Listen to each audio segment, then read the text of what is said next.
안녕하세요. 사내들입니다. 오늘은 선화공주 다섯 번째 이야기 세 가지 길 낭독하겠습니다. 선화공주 다섯 번째 이야기 세 가지 길. 아월인의 술청은 오늘 저녁에도 법적되었다. 안주인이 젊고 아름답고 두른머리도 있고 너름새 좋기로 술맛이 그럴듯하고 음식 솜씨가 깔끔하기로 허다한 서랍을 서울 술집 총 중에도 둘째가라면 서로 할 만한 유명한 주점이었다. 새벽 헌할 때부터 새벽 헌할 때까지라고 하면 이상하게 들리겠지만 기실 낮도 없고 밤도 없이 손님이 이때어 들고 이때어 나서 열도 넘는 중노미들이 언제든지 종종 걸음을 쳤다. 오늘 저녁 따라 맨드는 안주가 더 질번질번하고 식칼 소리가 더 요란한 것은 큰 손님 치닥거리를 하는 모양이었다. 양지머리도 둘이나 삶아 내놓았다. 비록 애저일망정 돼지도 너댓말이 쪄내었다. 부침개질 냄새와 가리 굽는 연기가 뭉게뭉게 대문간으로 쏟아져 나와서 길 가는 사람이 회까지 동하게 하였다. 널따란 대청을 치우고 이날 밤에 큰 손님인 낭도 한 패가 자리를 잡았다. 일행은 50명도 넘을 듯 67개씩 맞추어 놓은 화류목 교자상을 가운데에 두고 그들은 질서정연하게 쭉 둘러 앉았다. 그들은 많아야 갓 20, 17, 8배 고만고만한 나이들 같다. 호화로운 긴 복두를 일매지게 쓰고 구슬 복두끈이 영롱하게 번쩍였다. 겉옷 표위 위에 질끈질끈 졸라맨 쇠띠하며 홀가분한 간발이 잠옷 씩씩하였다. 맹렬한 운동으로 말미암아 나이보다 신체들은 발육될 대로 발육되었으나 그 애티 나는 얼굴들은 볕에 그을려 검붉은 빛이 돌았으되 동탕하고 아름다워 화랑이란 글자 그대로 꽃과 같은 도련님들이요 서방님들이었다. 제 앉은 자리 뒤에 벗어놓은 활 동계로 보아 그들은 활쏘기를 익히고 돌아오는 길인 듯 하였다. 교자상 위에는 벌써 음식이 벌려졌다. 자배기만큼이나 큼직큼직한 청동 양푼에 술이 넘치도록 따루어져서 연화무게나 놓여 있고 김이 무럭무럭 나는 웬 마리 돼지며 가리 구이며 기름이 바글바글 끓는 듯한 전유어며 게다가 얼큰한 지짐이와 아담한 채소 안주가 곁들여 왕만한 술 양푼을 중심으로 구멍 틈틈이 그들 먹지게 짭짤하게 늘어 놓였다. 그러나 둘러앉은 축들은 이따금씩 대문 쪽을 바라보기도 하고 혹은 그 먹음직스러운 안주와 술을 힐끗 보다가는 그대로 외면해 버리고 어느 누구 하나 젓가락을 들려는 사람은 없다.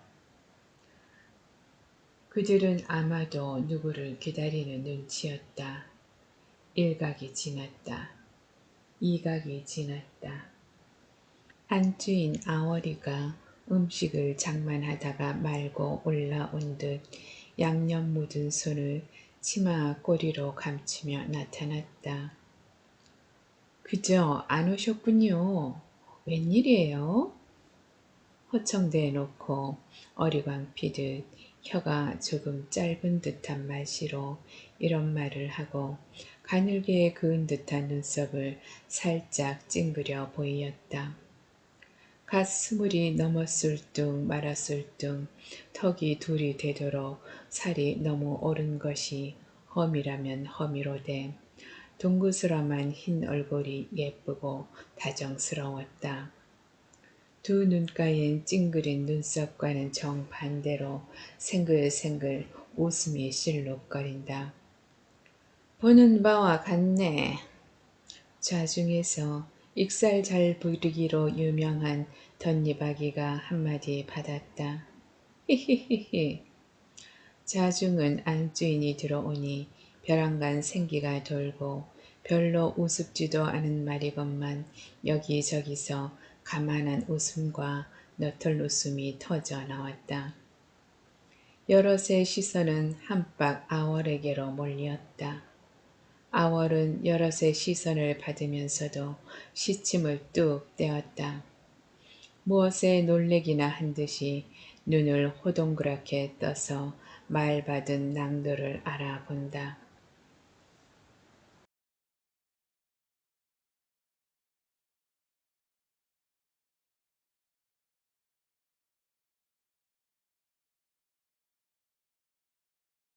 뭘 보랍시오. 대간절 뭘 보란 말씀입시오. 여럿은 아월의 능청에 또 한 번 와그르 웃어대었다. 자중도 둘러보고 술상도 둘러보고 청상도 둘러보고 녹수도 둘러보고 덧니바퀴 익살꾼도 지지 않았다. 아이 맙시사 그러다가 정말 노래를 부르시겠네. 호호호. 이번에는 아월이도 자지러지게 웃어대었다. 뭘 받기에 저렇게 좋아라고 웃음이 터져 나올까. 캄캄 치랴 어두운 밤에 알뜰한 고운님이 넌듯이 사창문 여는 것을 봤단 말인가. 이웃집 총각이 남의 속사정도 몰라주고 기세 좋게 말을 타고 쫄래쫄래 딴 마을로 장갓길을 떠나다가 제 동네의 동구 밖을 못 나가서 낙마하는 꼴을 봤단 말인가. 아이 이제 그만해 두세요. 그만해도 말솜씨 좋으신 건 웬 세상이 다 아는걸. 아월은 치마 밑에 숨겼던 손을 내어 짤래짤래 저으며 덧니바귀의 말을 막았다. 내 말솜씨보단 자네 손짓 솜씨가 더 좋으이. 아이 참 이 국들이 다 식었겠네. 아월은 불현듯 생각이 난 것처럼 국대접을 만져본다. 에구머니 벌써 6초가 끼고 이거 안 되겠군 하고 한동안 어쩔 줄을 모르는 듯이 쩔쩔매는 신용을 하다가 얘들아 이리 좀 오너라. 뜰 아래를 향해 소리쳐 불렀다. 죽놈이 서너시 대령 하는 것을 보자. 이거 큰일 났다. 국이 다 식었구나. 소반들을 가져나와 이 국그릇을 물려내어라. 그러고 이 가리구이들도 다시 구워야겠다. 제가 앞장을 서서 일변 국그릇을 물려내며 쫑알거렸다. 그럴 줄 알았으면 천천히나 차릴 것을 진동 한동 차리노라고 괜히 진땀만 빼었지. 이거 미안하구려. 수고가 망측하구려. 덧니바귀가 또 괴사를 피웠다. 하고 말게야 뭐 있어요? 아무리 맛없는 음식이라도 갓 해놓을 땐 그래도 뜨신 맛이라도 있지. 가뜩이나 변변치 않은 음식을 시켜놓아야 되겠어요? 하고 국과 가리구이를 훌훌 몰아가지고 나려간다. 이거 참 정말 미안하구려. 낭도 하나가 진정으로 미안해하였다. 괜찮아요. 대하창께서 아시면 상급을 두둑히 나르시겠죠. 하고 아월은 싱긋 웃고 살랑살랑 날아가 버렸다. 그들이 기다리는 사람은 다른 사람 아닌 대아찬 눌문이었다. 또 한 시각이 지났다. 눌문은 좀처럼 얼굴을 나타내지 않았다. 아워리가 올라와서 한동안 제재거리는 바람에 여럿은 사람 기다리기 지루한 것을 잠시 잊었다가 아워리가 내려가고 남에 기다리기에 더욱 지쳤다. 답답한 침묵이 흘렀다. 고대 뒤따라온다는 이가 웬일일까? 이렇게 늦을 까닭이 없는데. 그 중에도 눌문과 절친한 문숙이란 낭도가 침묵을 깨뜨렸다. 한 일자로 쭉 그은 두 눈, 진한 눈썹, 넙주룩한 입이 당차고 믿음직해 보였다. 그래, 우두머리, 눌문을 가리키는 말. 우두머리께서 정녕 곧 뒤쫓아 오신다든가? 덧니바귀가 따지는 듯이 재쳐 물었다. 이 사람 내가 한 입으로 두 말할 줄 아나. 오신다게 오신다고 그랬지. 그게 무슨 당차는 소린가? 문숙이가 벌컥 화를 내는 바람에 덧니바귀는 머쓱해졌다. 한창 몸을 쓰고 용을 쓴 끝이요 출출한 판이라 진수 성찬을 코앞에 놓고만 있노라니 배에서는 쪼그락 소리가 연달아 일어나고 목구녕에서는 손이라도 넘어올 것 같다. 초다짐으로 우리 한잔 해보세나 그려. 술 한 양푼이만 돌라 먹어치우고 안주도 한 접시만 먹으면 그만이니 웬 상을 휘정거릴 것도 없단 말이지. 어디 목이 컬컬해 견디겄나? 마침내 일좌 중에 제일 몸이 갸냘프고 먹고 마시기에 안달인 아귀라고 별명까지 있는 낭도가 이런 제의를 하였다. 여럿은 말없이 침을 꿀꺽 삼키었다. 먹고 마시고 싶은 생각은 피차에 굴뚝 같았지만 자기네의 우두머리가 오기도 전에 천 입을 대는 것이 부당한 일인 줄 알기 때문이다. 누가 먹기에 거신이 들렸단 말인가? 그동안을 못 참아서 첫 꼭지를 떼다니 될 뻔이나 한 수작인가? 문숙이가 엄연하게 꾸짖었다. 여럿은 또 한 번 말없이 침을 삼켰다. 또 한 시각이 지났다. 고의한 일, 어째 입대 오지를 않을까? 무슨 별 탈이나 생기지 않았으면. 문숙은 진국으로 걱정을 하였다. 아무튼 대하찬 행동이 요새 이상한 점이 덜어 있었어. 낭도 하나가 생각난 듯이 이런 말을 하였다. 그래, 참, 자네 말이 옳으이.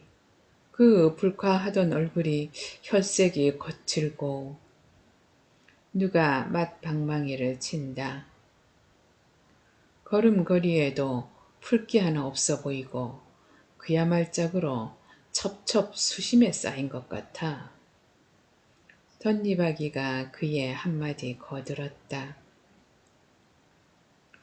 아마도 무슨 걱정이 생긴 모양이야. 무슨 걱정이 있다면 우리에게 아니할 리가 만무한데.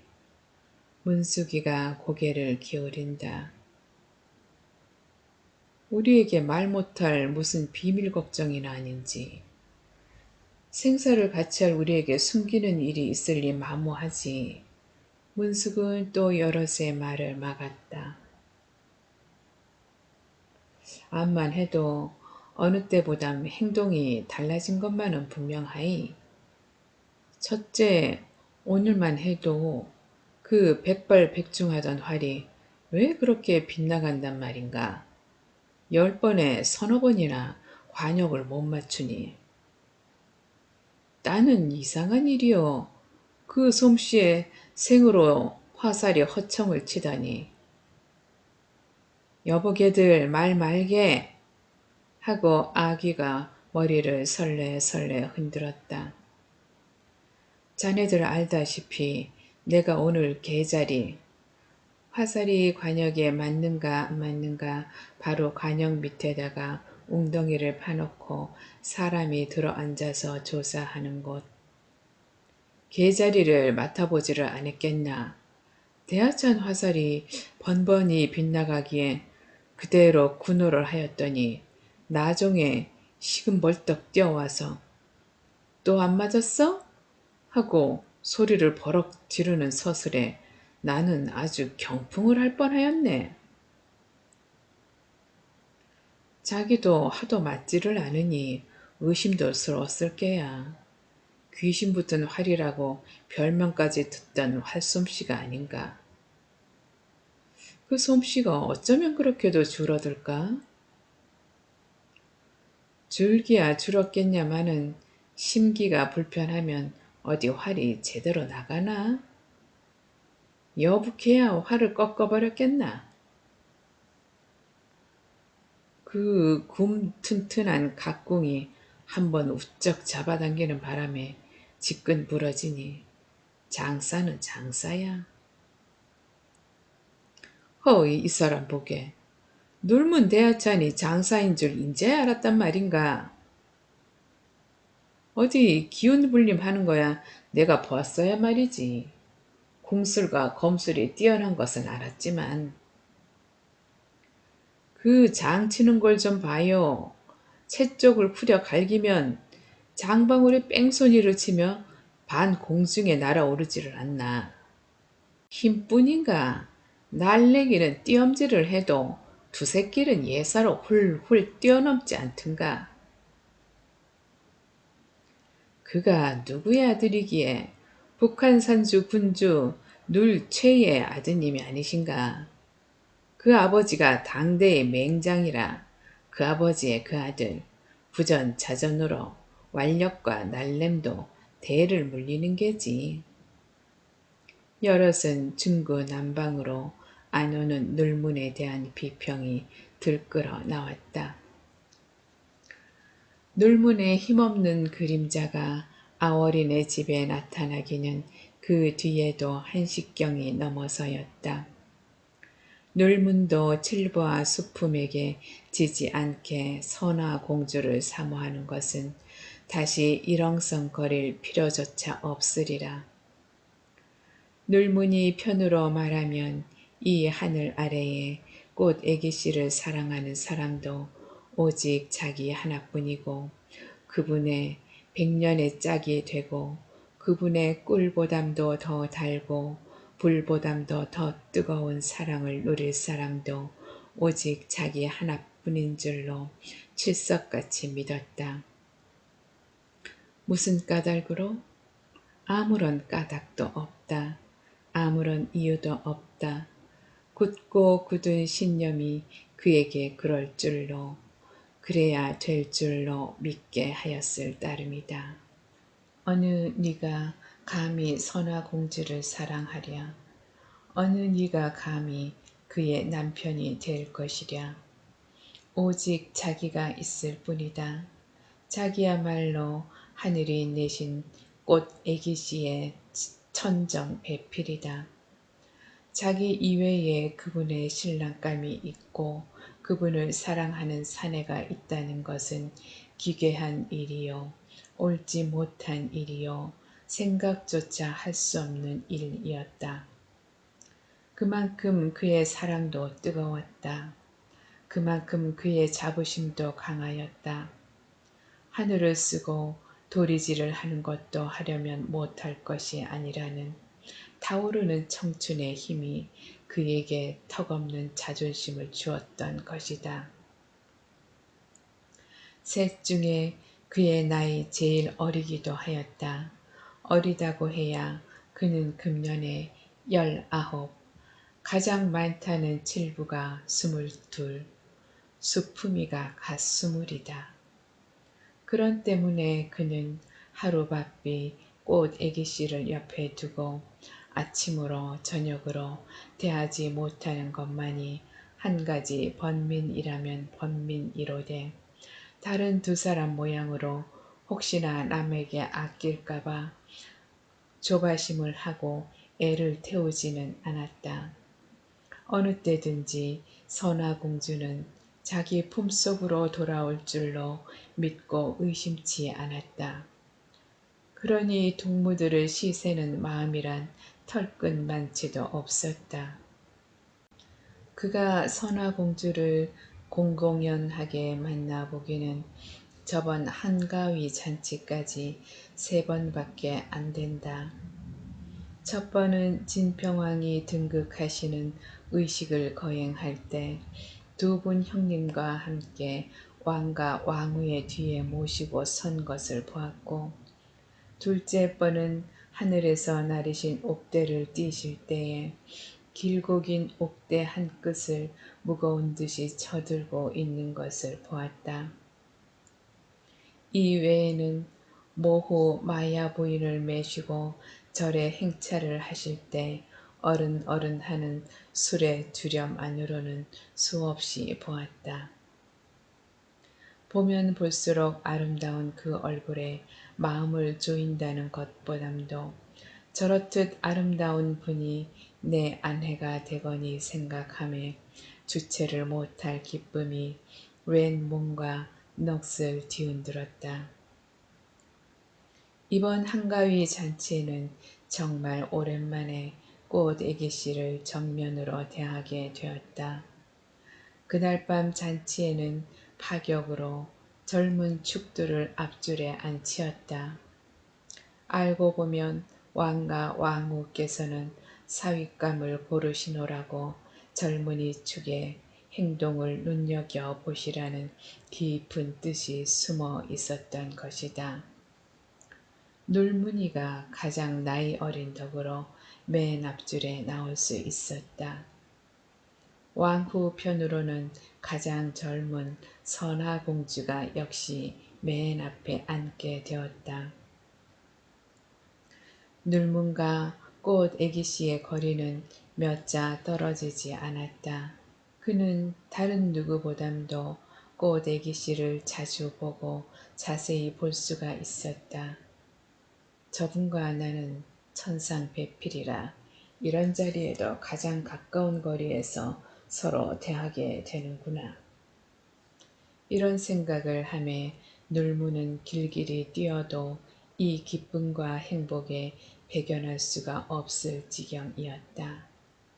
다소곳하게 고개를 숙인 꽃 애기씨가 얼굴을 환하게 내어놓지 않은 것이 한이라면 한이었으되 이따금 드는 맑고 어여쁜 눈길은 제 얼굴 위로 이글이글하게 흐르는 듯이 느껴졌다.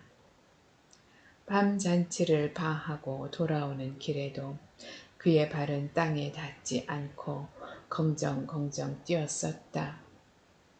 여러 사이에 선화공주 평이 나올 때 눌문의 어깨는 으쓱으쓱 저절로 축혀 올려졌다. 필경엔 그의 입술은 미끄러지고 말았다. 흰 기름이 엉긴 듯한 그 고운 살결은 손만 대도 손바닥 밑에서 그대로 녹아나릴 것만 같애. 이것은 오늘 밤에 제가 꽃 애기씨를 가까이 보고 여러 번 느낀 실감이었다. 이 말을 수품이가 탄할 줄은 꿈에도 몰랐다. 무엄하다고 책망하여도 분통이 터질 노릇이거늘 칼까지 빼어들고 들이덤비니 눌무는 분노가 머리 끝까지 치밀고 말았다. 한 칼에 수품을 2동강이를 내어도 시원치 않았다. 검술로야 수품이쯤이 원래 대적이 아니지만 행인지 불행인지 피차에 술이 취했기 때문에 칼끝이 정통으로 들어맞지를 않아 큰 일에는 이르지 않고 칠부의 도도한 웅변에 눌리어 칼을 던지고 만 것이었다. 셀역에야 집으로 돌아와 곤죽이 다 된 몸을 침상 위에 던지면서도 수품이 괘씸한 생각은 좀처럼 풀리지 않았었다. 잿간놈이 언감생심 나에게 칼을 빼어들고 들이덤비다니 하룻강아지 범무서운 줄 모르고 하도 어처구니가 없어서 코웃음이 저절로 나왔다. 내가 누군 줄 아느냐? 적어도 몇천 명 난도의 우두머리다. 네 아비가 이찬 벼슬개나 다닌다고 괘씸한 놈. 잠이 어릿어릿 오면서도 놀무는 주정 반 잠투세 반으로 뽐내 보았다. 대관절 꼬대기씨가 내 놈에게 무슨 관계냐? 무엄하니 마니. 내 장래 아내 칭찬을 내가 하는데 내 놈이 무슨 개소리 쇠소리냐? 건방진 놈, 우스꽝스러운 놈. 흥! 왜 수품이가 칼을 빼어들고 덤볐을까? 그 이튿날 늦잠을 깨고 새 정신이 돌아오자 놀문의 머리에 떠오르기는 첫째 이 의문이었다. 수품의 언사와 행위가 한없이 분하고 괘씸도 하였지만은 그 속에는 풀 수 없는 수수께끼가 숨겨 있는 것 같았다. 꼬대기 씨가 아무리 공주님이요 높고 귀하신 분이기로 그 살결을 곱다고 한 것이 그렇게 죄될 말일까? 무엄한 소리일까? 설령 무엄하다 하기로써니 오늘날까지 그대도록 친하던 사이에 죽이려고 야심을 먹을 까닭이 무엇일까? 수품의 칼끝엔 분명히 살기와 도끼가 어리었다. 술김에 장난삼아 빼어든 칼 같지는 않았다.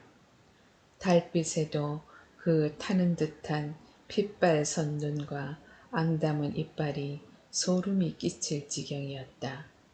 마치 저와 나와 무슨 불공 대천지 수나 맺힌 것처럼.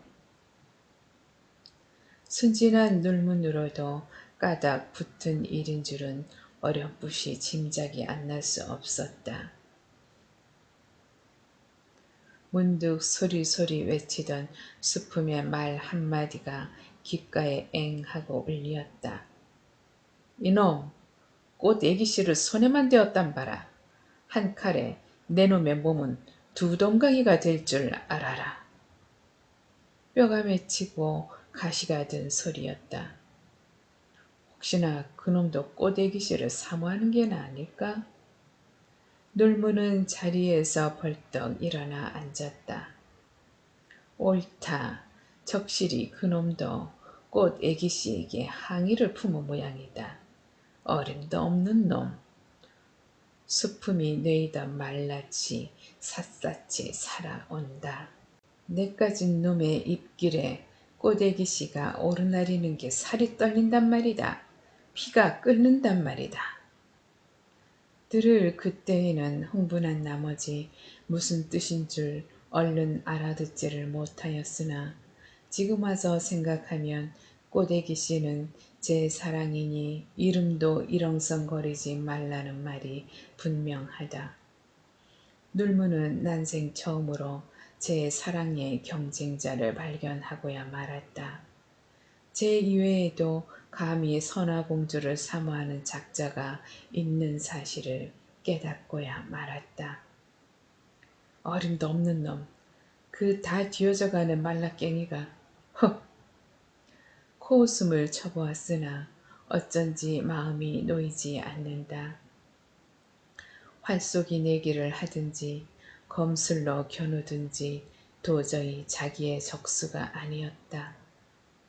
그양 힘으로 주먹다짐을 하여도 수품이쯤 연함은 달겨들어도 눈꽃만큼이라도 겁낼 것이 못된다.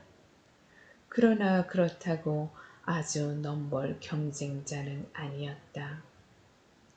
지체가 저보다 못하기는커녕 오히려 나은 편이었다.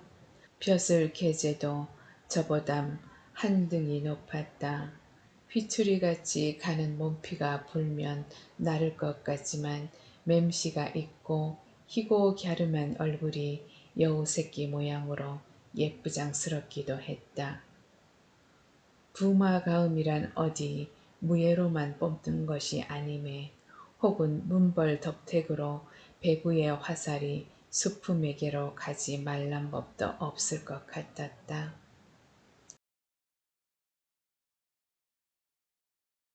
눌무는 새로운 번민에 사로잡히고 말았다. 그런 줄 알았으면 그때 한 칼로 그놈의 목을 댕강 베고 말 것을. 눌무는 후회하였다. 저쪽에서 선손을 걸고 칼부림을 하는 그 좋은 계제에 후환을 없애지 못한 것이 새삼스럽게 뉘우쳐졌다. 번민의 몇 날 몇 밤이 지나갔다. 생각하면 생각할수록 자기 쪽이 불리하기만 한 생각이 들었다. 첫째로 꿀리는 것은 자기 아버지는 멀리 변방에 있고 수품의 아버지 수울부는 상대 등 다음가는 이찬지위에 있어 왕의 은총도 두터워 한창 서슬이 푸르다. 부자가 서로 짜고 무슨 간책을 꾸며낼는지도 모른다. 지금쯤은 귀신도 모르게 수품이가 꽃 애기씨의 부마로 작정이 되었는지도 모른다. 눌무는 안절부절을 못하였다. 그러던 판에 괴상한 풍문이 그의 귀에 들렸다.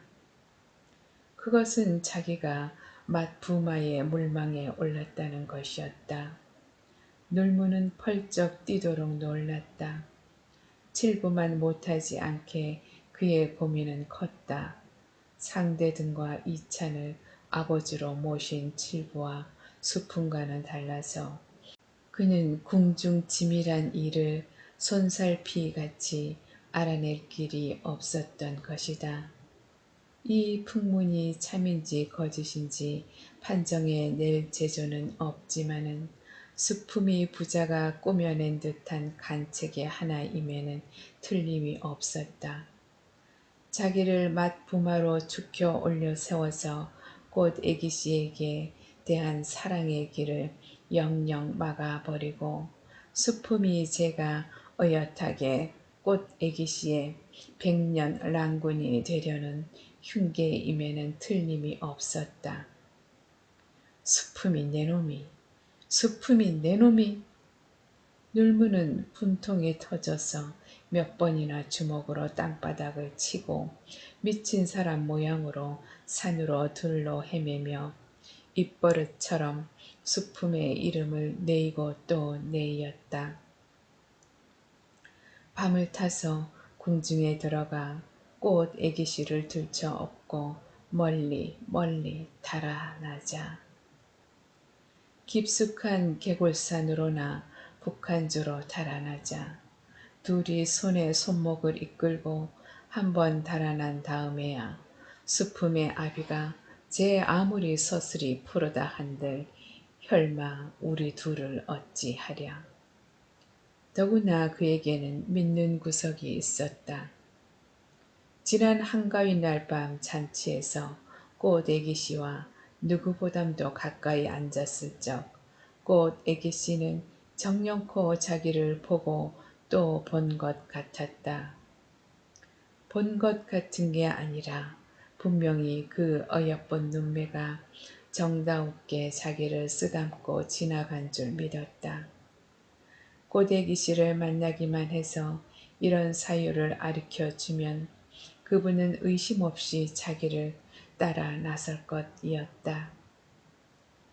그리하여 눌무는 그날 밤으로 궁장을 뛰어넘었었다. 덮어놓고 궁장을 뛰어넘으니 마침 궁중 후원이었다.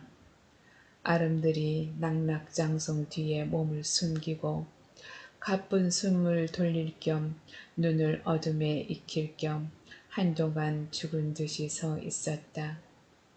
사면은 괴괴하게 인기척이 없다. 후원 한 복판 석가산 모흥 밑 연못에서 잉어가 뛰는지 이따금 풍덩풍덩 하는 물소리가 극히 들려온다. 멀리 보이는 전각에도 사초롱의 초가 거의 다 달았는지 불빛이 희미하다. 몇 번 궁중잔치에 참여하기 때문에 이 후원의 발세는 그리 서툴지 않았지만 이 후원에는 전각이 없고 비록 낮고 작을 망정 또다시 중문을 지나고 내장을 넘어야 정각이 있고 왕과 왕후가 계시는 정침을 등으로 끼고 돌아 나무로 치우친 곳에 애기씨들이 거처하는 별당이 있는 것을 눌무는 어렴풋이 짐작하였다. 궁장을 한 번은 뛰어넘었지만 또다시 담을 뛰어넘을 것이 성이 가시어 혹은 중문이 열리지나 않았나 하고 발소리를 죽이며 중문 가까이 가보니 중문은 벌써 잠기었고 게다가 파수병이 창을 짚은 채 끄덕끄덕 졸고 섰다. 귀찮으나 또 담을 하나 넘을 수밖에 없다. 한 길도 되락되락한 담이라 발소리도 내지 않고 그대로 사뿐 뛰어넘을 수 있었다. 정침을 멀리 돌아 애기씨의 처소 가까이 이르기는 하였으나 어느 것이 곧 애기씨의 처소인지 얼른 분간을 할 수 없었다. 공주가 세 분이니 집채도 셋이고 맨 끝이 셋째 공주의 처소이니 지레 짐작을 하였더니 전각도 연암은 채가 될 뿐 아니라 채마다 담이 있고 문이 있어서 또 담을 몇 개 더 뛰어넘어야 될지 방도가 나서지를 않았다.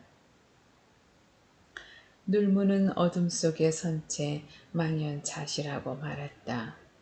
구중궁궐이라더니 실상 들어와 보니 10겹, 20겹도 더 넘을 것 같았다. 설령 또다시 담을 넘고 또 넘어 용하게 곧 애기씨의 처소를 찾아낸다 하여도 덧문까지 첩첩이 닫히었으니 무슨 수로 곧 애기씨를 만나볼 것이냐. 그까지 덧문쯤이야 뻐개고 들어가기가 용이한 노릇이로되 한번 와지끈하는 소리가 나는 날에는 시녀들이 잠을 깨고 파수병이 뛰어와서 만사가 틀릴 것은 아무리 앞뒤를 가리지 않는 눌문에게도 뻔한 일이었다. 눌문은 맥이 탁 풀리고 말았다. 섰던 그 자리에서 무너지는 듯이 주저앉고 말았다. 처음 계획대로 그분을 들쳐 업고 달아나는 것은 애저녁에 틀린 수작이니 단념도 하겠지만 그 애를 쓰고 허위 단심 여기까지 들어와서 그분의 얼굴도 한 번 못 보고 그대로 발길을 돌린단 말인가. 먼 빛이라도 좋다. 그분의 그림자라도 보고 싶다. 비단 창 위에 흐릿이 비치는 그림자라도 좋다. 이윽고 눌무는 다시 벌떡 몸을 일으켰다. 세상 없어도 곧 애기씨의 처소를 찾아내고야 말리라고 또 한 번 결심을 한 것이었다. 방 안에는 불을 켰는지 모르지만 덧문이 빈틈없이 닫힌 탓인지 불빛 하나 새어 흐르지 않았다. 3번 장대 위에 드높은 정각들이 나는 추녀를 반공에 솟구치며 어둠 속에 삼엄한 자태를 잠그었다. 눌문이가 어딘지 질정을 못하고 몸을 담에 부비며 조심조심 이리저리 헤맬 때 문득 쩌렁쩌렁 창이 우는 소리가 들렸다. 대담한 눌문으로도 머리끝이 쭈뼛해지고 등골에 찬 땀이 오싹 흘렀다. 종이장처럼 담에 몸을 붙이고 숨결을 죽였다. 순행 도는 시각이 되었음이라. 국문 있는 쪽에서 시위부 군사 너댓이 창을 휘두르며 이리로 향해 올라온다. 인제 두서없이 죽었구나. 놀무는 생각하였다. 몸을 움직여 다른 곳으로 피신할 수도 없었다. 이야말로 움치고 뛸 수도 없었다. 운명을 하늘에 내어 맡기는 수밖에 없었다. 군사들은 만례가 부족한 가운데 자기네들만 살았다는 듯이 저벅저벅 발소리를 높이 울리고 이리저리 휘돌아보며 올라왔다. 그들의 눈초리가 자기 서 있는 곳으로 모인 듯하여 놀무는 오마조마 가슴이 뛰놀았으나 다행히 그들은 별당 근처는 바라다만 보고 정침 앞을 휘돌아 다시 내려가고 말았다. 그들의 발소리가 아주 멀리 사라진 뒤에야 놀무는 입대껏 참았던 숨기를 한꺼번에 모두 꾸려 내쉬었다. 일각일분이라도 지체할 자리가 아니었다. 놀무는 오던 길로 다시 돌아섰다. 궁 안을 벗어날 더 빠른 길이 있을 것도 같았지만 밤새 익은 오던 길을 그는 다시 취하기로 하였다. 안 궁장은 소리도 안 내고 뛰어넘을 수 있었다. 후원으로 빠져나왔다. 후원문 지키는 파수병이 이번에는 졸지 않고 창을 두르며 왔다 갔다 하는 꼴이 멀리서 얼른 보이었다. 놀문의 마음은 급하였다. 아까 시위부 군사들이 도로 내려가기를 기다리는데 진땀을 빼었다. 지금 얘까지 빠져나와서 궁장 하나만 뛰어넘으면 아주 궁 밖으로 나서는 이 판에 다시 은신을 하고 이 파수병의 동정을 또 보살피기엔 진저리가 났다. 그는 다짜고짜로 줄다름을 쳐서 아까 뛰어넘어온 궁장 밑을 찾아갔다. 제 귀에도 제 발소리가 너무 크게 들렸다. 그러나 어쩔 수 없는 노릇이었다. 그는 뒤도 돌아보지 않고 궁장에 뛰어오르기는 하였으나 이놈 개 있거라 호통을 치고 파수병이 등 뒤에 뛰어오는 것만 같았다.